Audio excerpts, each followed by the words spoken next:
You cannot disappear because you never were not existing. There was never a time when you were not. That's all you have to know. You are eternal.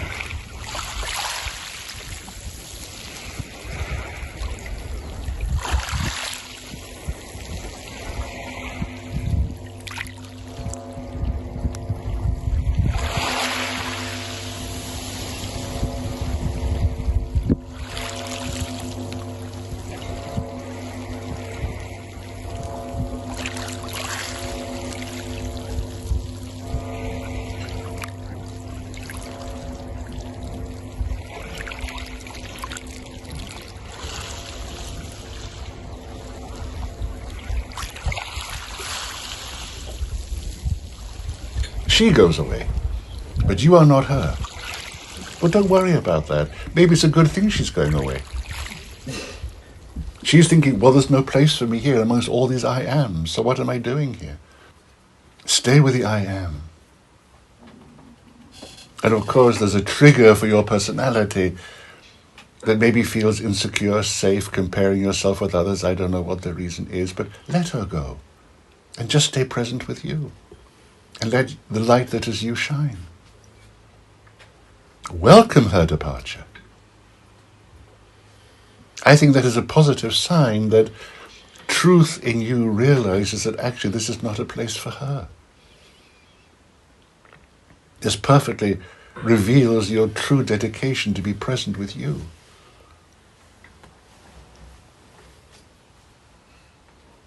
Just as I'm not speaking to her. She may ask a question arising from what I'm saying, but she is the mind and I'm not talking to the mind. So the mind can just go away as far as I'm concerned. The mind associated with her. I'm talking to you. What I hope you will recognize in my words, that it corresponds with the truth of what you deeply know. If you can say to me at the end of this, well, thank you, White, well, that was great what you told me, but of course I knew it all already. That's the greatest compliment you can pay me. You do know it, dear one. You do know it. Of course, in the process you are in, the he's and the she's are going to show themselves because the he's and the she's are being challenged, are having mirrors reflecting around you. Allow it, but don't be bothered by it. Be compassionate towards the he and the she. Imagine the he or the she of you standing in front of you and give them a big hug and say, it's all right, it's all right. You don't have to worry. Hold, embrace the he and the she with that universal love that you are until the he and the she dissolves into nothing and you are free. Of course there's going to be agitation amongst the he's and the she's because they're being maybe dragged against their will into a place they don't know. So they need comfort. It's like my story. If you imagine you're going for a walk with a child in a forest, it's a beautiful day, a beautiful path, a beautiful forest, and the child says, we can't go any further because there are dinosaurs down there and they will eat us. You're not going to believe in the child and run away. But you'll take it by the hand. You'll walk slowly forward with it and show it there is nothing to fear. All is well. The child is safe. So there will come dark imaginings. The mind will come up with a story.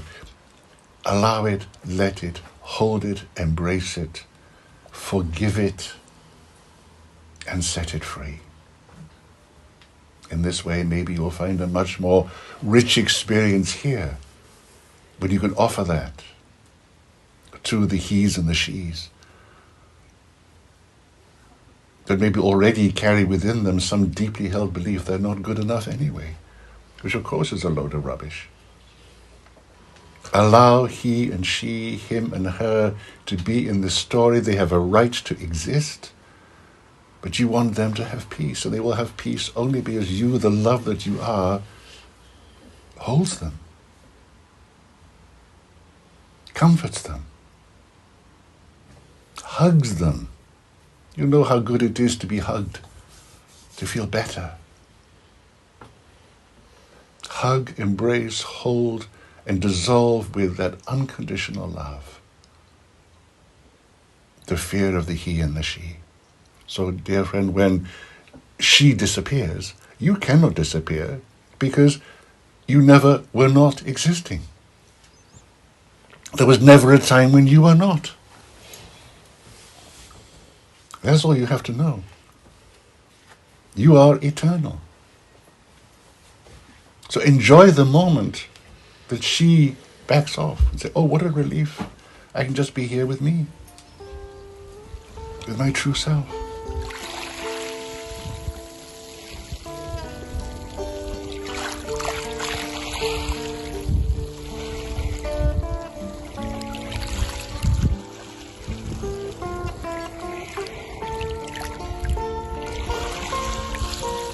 You're in a setting of unconditional love. This is the challenge and the gift you all give each other, that you can just allow. To love is to allow. Mm-hmm. To allow each of you to, at this particular experience of being together, put first yourself. You've heard me say that already. Mm-hmm. Put yourself first. You are here for you, not to please others. That's an old survival mechanism. And you don't want life to be ruled upon what allows you to survive. The purpose of your being together is to give precedence to the self, to the I am. To be answerable to nobody but the highest within yourself. And it's not for anyone to take it personally, because it isn't meant personally. It's your obedience to yourself. Does that make sense? Yes. So celebrate it. Celebrate it in everybody. I'm so happy for you. You're taking the space for yourself. I love you and honor you exactly as you are. Perhaps the most supreme example is the one who you identify with perhaps most in your spirituality, the Master Jesus. He would often go off by himself. And the disciples would grumble and mumble and complain and say, oh, all very well for him. We're here on our own. There'd be all these queues of people saying, but we want our healing, where is he? And the people wanting his teachings, where is he? But no, for him the priority was always to commune with his Heavenly Father when he felt the need. That's how he could do what he did. Yes. And the disciples would be grumpy. And the healing people wanting to be healed would be feeling their pain even more intensely because they were resisting the fact that he wasn't there to give them the healing when they wanted. And those waiting for his teachings were restless because they were suddenly realizing they were waiting and that was in time, they were not in the now, and so they became grumpy too. But he knew the truth. This was his purpose, to be an example. That first and above all is your relationship to your Heavenly Father and Mother, that you can fulfill your purpose. Make the most of this time here now, all of you, dear ones. You're all in your own way caring people. Some of you are tired of your caring. Some of you are feeling on the verge of burnout because of the degree of your caring. That's a lesson for you to understand that you matter too. And if at the end of the day you come to a point where you say, I strip off the mask of the carer, I stand naked as me, then your impact upon the world may be even greater than more fulfilling the role of the carer. Carers live in a box if they're identified strongly with being a carer. Step out of the box. And the carer may still be there, but you will be free. You will be free. If freedom for you means to be able to be in your own space, to be true to the highest in you, then go for it. Maybe that's the first rule of freedom. So, dear friend, in asking this question, you show yourself to be a wonderful guide and inspiration for your brothers and sisters who are here. And answering the question for you, I hope I can answer it for all of you. You are here for you, for your own inner life, for your own strengthening of your connection to Source, that you may then go forth into the world enjoying this new sense of alignment, of being true to yourself before others. It's not selfish. It's only selfish to be obedient and loyal to an old pattern that keeps you small. But when you can dismiss those patterns and step out, then you're serving the whole.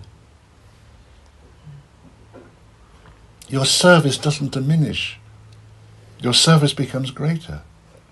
Because the power of your light is not contained just within the space in which you work.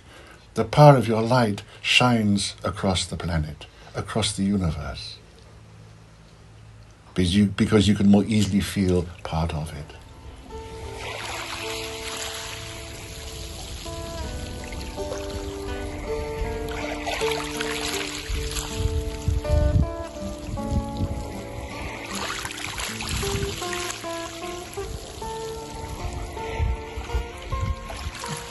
Hug yourself, dear one. Yes. Because I answer not from something separate from you, but on behalf of your own truth. Give yourself a hug. Truth is truth. It doesn't belong to me. It doesn't belong to anybody. It is universal. Hug yourself for the beauty and truth that you are, for the beauty of your intentions, for the perfection of your aspirations and your desire to live in alignment, to realize that alignment, and to be living in eternal gratitude for that alignment.